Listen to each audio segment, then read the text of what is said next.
안녕하세요. 김사유입니다. 오늘은 2023년 결산 영상인데요. 크게 세 부분으로 나누어서 사유의 책장을 통해서 소개드린 책 중에서 다시 소개하고 싶은 책 4권, 그리고 사유의 책장에서 소개하지 않았던 책 4권, 그리고 소개 여부와 상관없이 올해의 책 6권 이렇게 뽑아보았습니다. 그러면 다시 소개하는 책부터 이야기 해보도록 하겠습니다. 첫 번째 책은요, 강화길 작가님의 풀업입니다. 출판사는 현대문학입니다. 핀 시리즈로 짧고 빠르게 읽기 좋은 소설이었습니다. 지수가 불행에서 불행에 따라오는 눈초리들에서 벗어나는 이야기로 이 과정에는 우연히 마주하게 된 헬스가 있습니다. 헬스를 하면서 건강해지는 지수의 모습을 보면서 덩달아 기운을 낼 수 있었던 책입니다.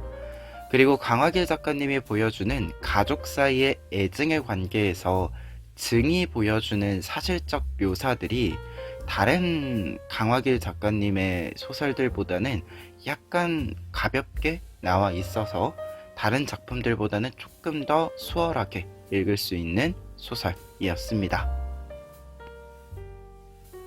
두 번째 책은 구병모 작가님의 로렘 입숨의 책입니다. 출판사는 아논북스입니다.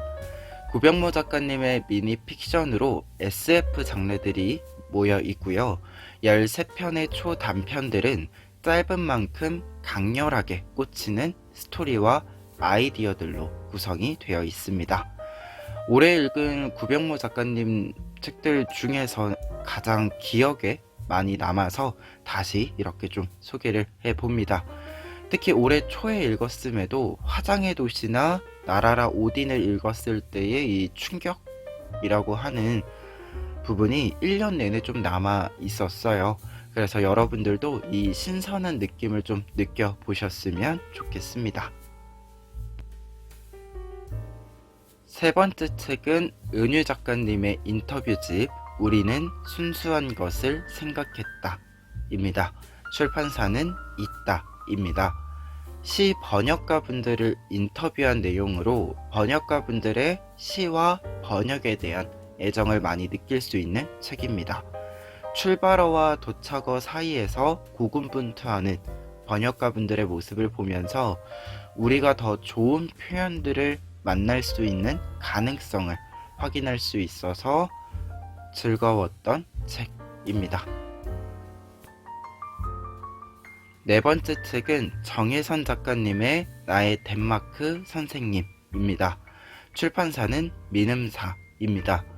덴마크의 세계시민학교에서 새롭게 공부를 하면서 만나게 된 새로운 교육에 대한 작가님의 경험과 느낌을 솔직하게 이야기해주는 책입니다.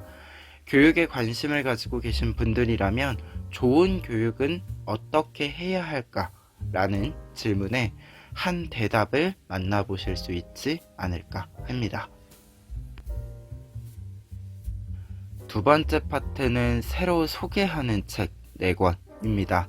첫 번째는 조혜은 작가님의 만조를 기다리며 입니다.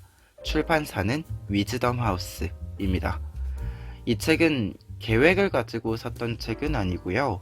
중고 서점에 갔다가 보여서 이렇게 좀 가지고 온 책입니다. 그런데 굉장히 재미있게 읽어서 여러분들에게 이렇게 좀 소개를 해보려고 합니다. 줄거리를 간단하게만 정리를 하자면 주인공 정혜는 친구인 우영의 부고 소식을 듣습니다. 그런데 우영이 이 자살했다라는 이야기를 들어요. 그런데 이 소식에 그럴 리 없다 라고 생각한 이 주인공 정혜는 우영이 살고 있던 돌산도로 가서 우영의 죽음에 대한 비밀을 파헤치기 시작을 합니다. 그래서 이 비밀을 파헤치면서 돌산도와 돌산도에 있는 영산에 대한 이야기를 함께 밝혀내게 되는데요. 이 두 이야기가 어떤 연관성을 가지는지가 소설의 핵심 내용입니다. 그래서 짧은 소설이니까요. 추림을 좋아하시는 분들이면 한번 읽어보시길 추천드립니다. 두 번째 책은 김초엽 작가님의 파견자들입니다. 범람체라는 물체를 피해 지하로 피신하여 살아가는 인간 사회를 배경으로 한 디스토피아 소설입니다. 이때 지상으로 조사 및 활동을 하는 직업이 소설의 제목인 파견자인 건데요. 소설 1부에서는 주인공 테린이 이 파견자가 되는 시험을 치르는 과정으로 이야기가 진행이 됩니다. 그런데 이 과정에서 테린이 또 다른 자아라고 할 수 있는 소를 발견하게 되면서 이야기가 좀 흥미롭게 진행이 되는데요. 그래서 이 이후의 이야기들, 2부부터 끝까지 이야기들은 테린과 솔의 관계가 어떻게 맺어지는지, 그리고 테린이 지상으로 나가서 보게 된 풍경과 정보를 통해 나, 자, 개체로서의 인간에 대한 질문을 던지는 이 내용입니다. 그래서 뒤에 표지에 있는 것처럼 나라는 존재의 경계는 어디까지일까? 라는 질문에 대한 성실한 대답을 보여주는 소설이라고 소개드릴 수 있겠습니다.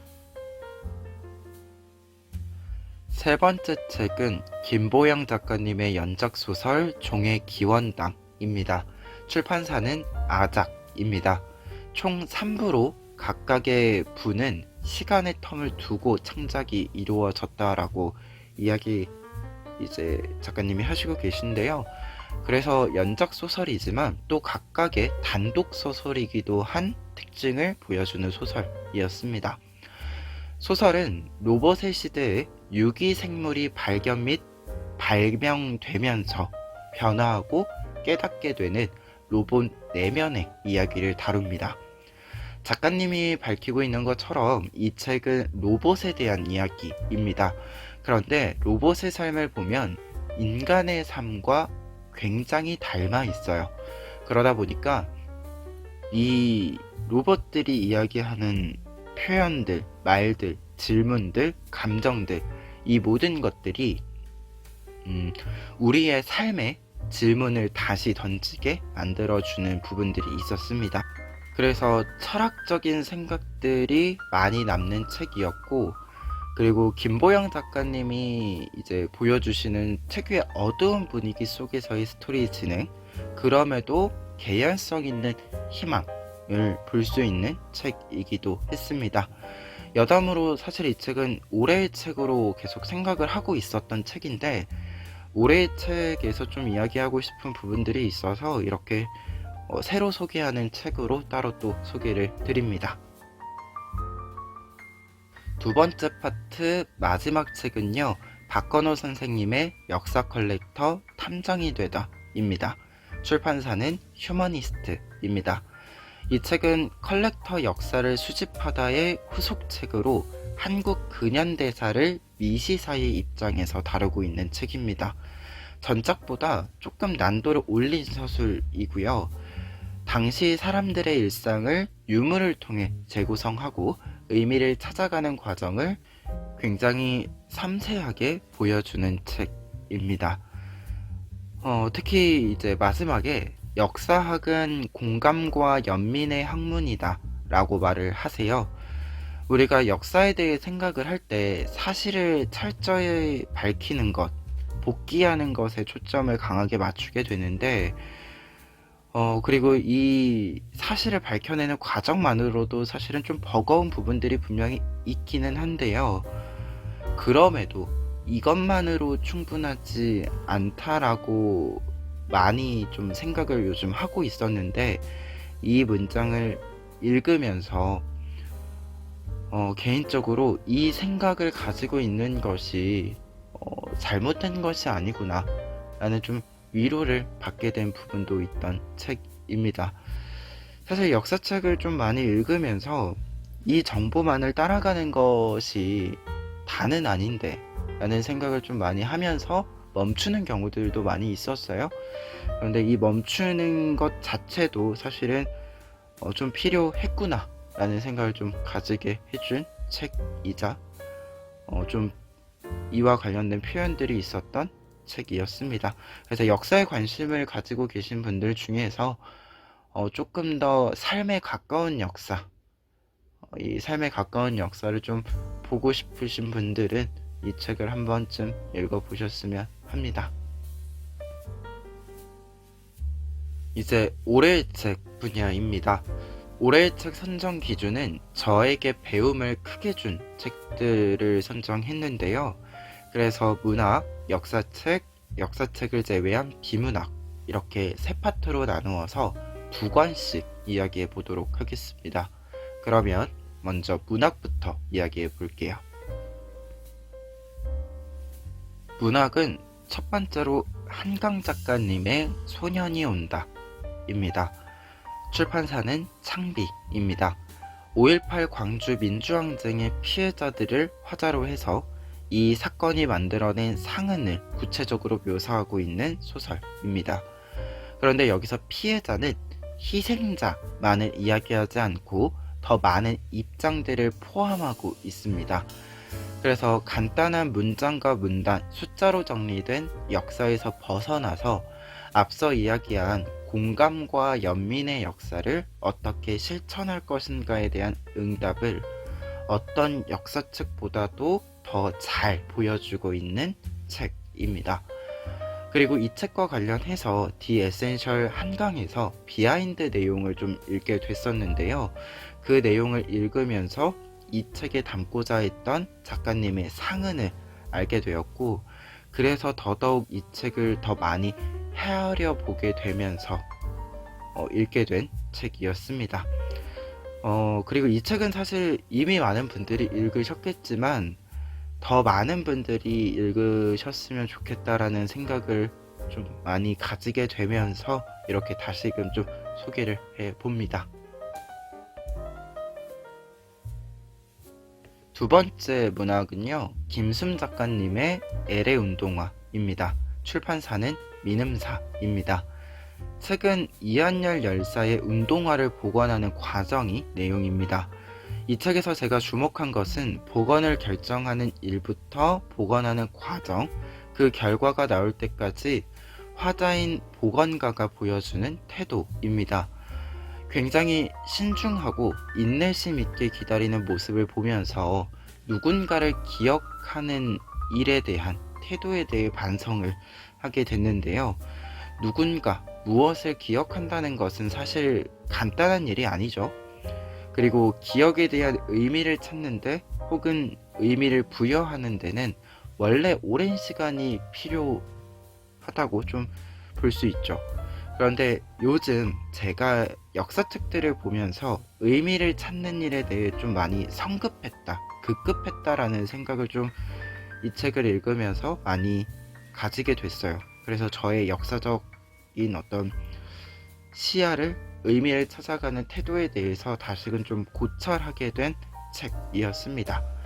그래서 이 책은 6월 민주항쟁과 관련해서 알 수 있는 책이자 역사와 기억에 대해서 생각해 볼 수 있는 책이기도 해서 좀 여러분들에게 올해의 책으로 이렇게 좀 보여드리려고 합니다.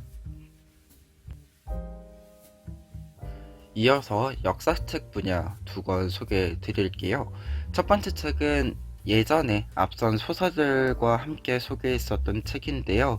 5월의 봄에서 나온 5.18 다시 쓰기입니다. 책은 5.18 자체가 아닌 이후에 피해자들의 삶을 조망하는 책입니다.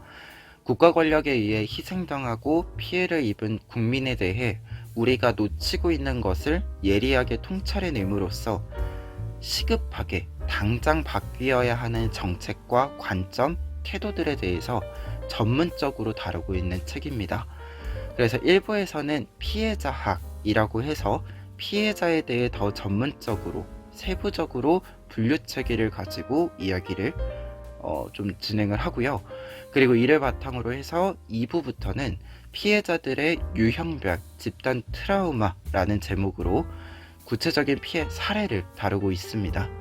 특히 2부에서 내용 중에 2차 피해에 대해서 이제 강조해서 좀 이야기가 다루어지고 있어요. 이 2차 피해와 관련해서 읽으면서 우리가 반드시 좀 생각해 보아야 하는 것이 있다. 어떤 정책의 변화라고 하는 것이 시급한 것도 맞지만 이 정책을 다시금 개선하고 개혁하는 것을 도출하기 위해서는 지금 2차 피해를 가하고 있는 우리의 관점들, 우리의 태도들 또한 좀 바뀌어야 한다라는 생각을 좀 많이 가졌습니다. 그래서 이 2차 피해에 해당하는 이 사례들에 대한 우리들의 좀 해결책이 먼저여야지만 더 나은 이 책에서 이야기하고 있는 여러 방향들을 좀 실천할 수 있지 않을까 합니다.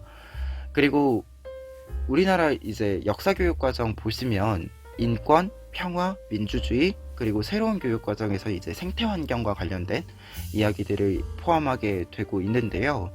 그 중에서도 앞서서 사실 지난 교육과정에서 계속해서 포함하고 있는 인권, 평화, 민주주의라는 이 세 가지 키워드를 모두 관통하는 책이기 때문에 우리가 좀 함께 읽어보았으면 하는 바람을 좀 전해봅니다.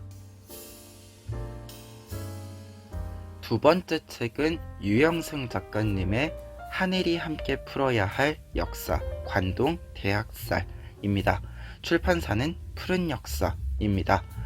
1923년 9월 1일에 관동 대지진이 발생하면서 직후부터 유언비어와 불량선인이라는 표현 등으로 거짓된 사실들을 유포하면서 일본의 국가 권력과 민간 세력인 자경단이 일본에 거주 중인 조선인들을 무차별적으로 학살한 사건을 관동 대학살이라고 합니다. 이 책은 이 관동 대학살에 대해서 다루고 있는 책인데요.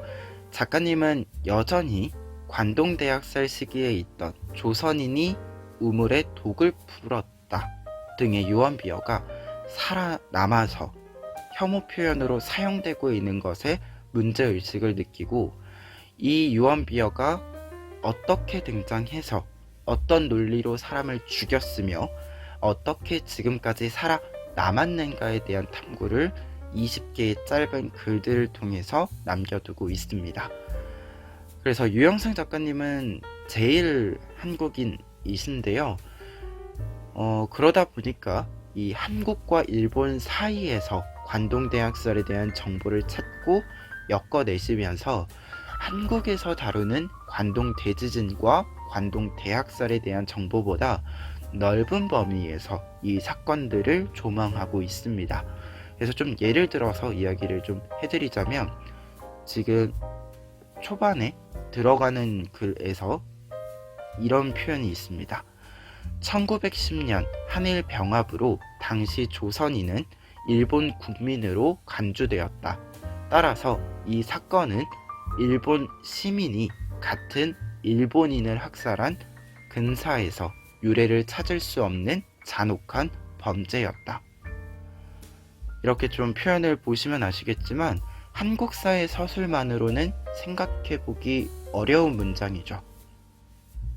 그래서 책은 이처럼 다각도의 입장에서 또는 중첩된 입장에서 일본의 학살 행위를 조망하고 식민정책의 모순점들을 밝히고 있고요. 그래서 역사를 다각도로 본다는 것이 어떤 모습인지 잘 보여주고 있습니다. 마지막 파트인 역사책을 제외한 비문학 부문에서는요, 표현이라는 키워드로 두 권의 책을 선택해 보았습니다. 첫 번째는 설아미 작가님의 인터뷰집 번역하는 마음입니다. 출판사는 제철소입니다. 책은 수어에서 점역까지 번역이 이루어지는 다양한 분야의 번역가분들의 일상과 마음을 전달하고 있습니다. 특히 다양한 언어와 다양한 분야에서 누군가의 말을 온당하게 다른 사람들에게 전달하기 위한 배려 있는 감각들이, 이 번역가분들의 감각들이 돋보이는 인터뷰들이어서 읽고 있으면 굉장히 기분이 따뜻해지고 좋아지는 책이었습니다. 그래서 꼭 다시 이 표현과 관련해서 어떤 따뜻함을 좀 많이 받고 싶은 분들에게 추천드리고 싶은 책이었습니다. 마지막 책은 아라이 유키 작가님의 말에 구원받는다는 것입니다. 출판사는 미음입니다.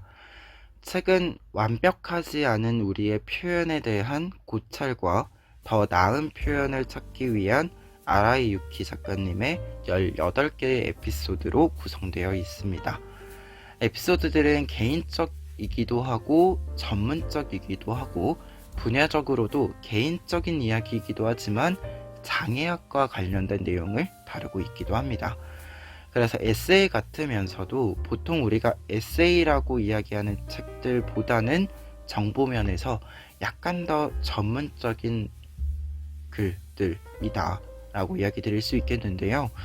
혐오 표현에 대한 문제제기뿐만 아니라 우리가 평상시에 사용하는 표현 또한 완벽하지 않기에 표현에 대해 다시금 생각하는 작업이 반드시 필요하다라는 사실을 사려 깊게 자기 성찰과 더불어서 제시하고 있기 때문에 다른 사람들에게 표현을 전달하는 사람으로, 전달을 위해 또 다른 표현을 탐색하는 사람으로 많은 생각과 공부를 하게 해준 책이었습니다. 오늘 이렇게 14권의 책 소개해 드렸는데요. 올해 돌아보면 기존의 관점과 표현을 좀 전환시켜 줄 수 있는 책들을 많이 선정해서 읽으려고 했어요. 이 기준에서 보면 꽤 많이 이 기준에 부합하는 책들을 읽었다라는 생각이 있어서 좀 만족스러운 독서 생활이기는 했는데요. 그래도 또 소개를 하다 보니까 시집이나 고전문학 관련된 책들이 조금 적더라고요. 제가 읽어둔 게. 그래서 이 부분을 좀 더 보완해서 내년에는 더 열심히 읽고 또 여러분들에게 다양한 분야의 다양한 책들 그리고 역사책들도 많이 소개를 드려보도록 하겠습니다. 긴 영상 봐주셔서 감사하고요. 오늘 영상은 여기까지 하고 즐거운 연말 보내시고 새해 복 많이 받으시길 바랍니다.